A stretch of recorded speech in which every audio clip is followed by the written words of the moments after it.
బహుజనవాదం అంటే ఆ పేరు మీద రెడ్లను కొట్టడు ఎలుమని కొట్టినప్పుడు ఇది కాదు. వాళ్ళు మన వాళ్ళే, వాళ్ళు పేద వర్గాలు ఉన్నాయి.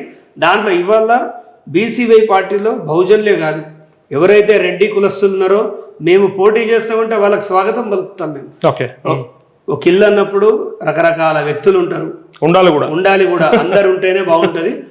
మేము ఏ రోజు రెడ్డిలకు వ్యతిరేకం కాదు, ఇతరులకు కాదంటే మా ఓటు ఎక్కడికి పోయింది, ఏమైతుంది అసలు. ఇవాళ నిజం చెప్పాలంటే ఒక రెడ్డికి ఒక బీసీ ఓటు ఎందుకు వేస్తుందండి స్టేట్కి ఇప్పుడు మాట్లాడడం. ఒక బీసీ నిలబడతాడు, ఒక రెడ్డి నిలబడతాడు. బీసీని ఓడించి ఒక రెడ్డిని ఎందుకు గెలిపిస్తున్నారు? డబ్బుల కోసం అందామా, మందు కోసం అందామా?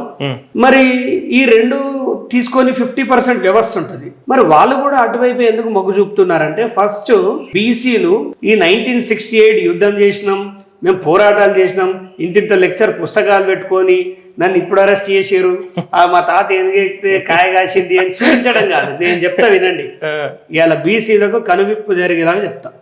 ప్రజల్లో నాయకుడు అంటే ఇలా ఉండాలి అని కూడా ఒక డిజైన్ చేసుకుంటాడు. ఎవరు? ఓటర్ మహాశయుడు ఏం చేస్తాడంటే ఇలాంటి వాళ్ళు ఉండాలని డిజైన్ చేస్తాడు. దానిలో తన వేషాధరణ చూస్తారు, తన మాట తీరు చూస్తారు, తన స్వభావం ప్రజలతోటి ఎలా వెళ్తున్నాడు చూస్తారు, తను ఒక కమిట్మెంట్ గా ఉన్నాడా, మాట తప్పి లంచగొండి తయారైనా, ఖచ్చితంగా పారామీటర్స్ ఉంటాయి, ఇవన్నీ చూసి వీడికి ఏమైనా ఎక్స్పీరియన్స్ ఉందా రాజకీయాల్లో అనేది కూడా చూస్తారు. ఈ ప్రూవ్ చేసుకోవడంలో బహుజనవాదులు చాలా వరకు వీగిపోతున్నారు.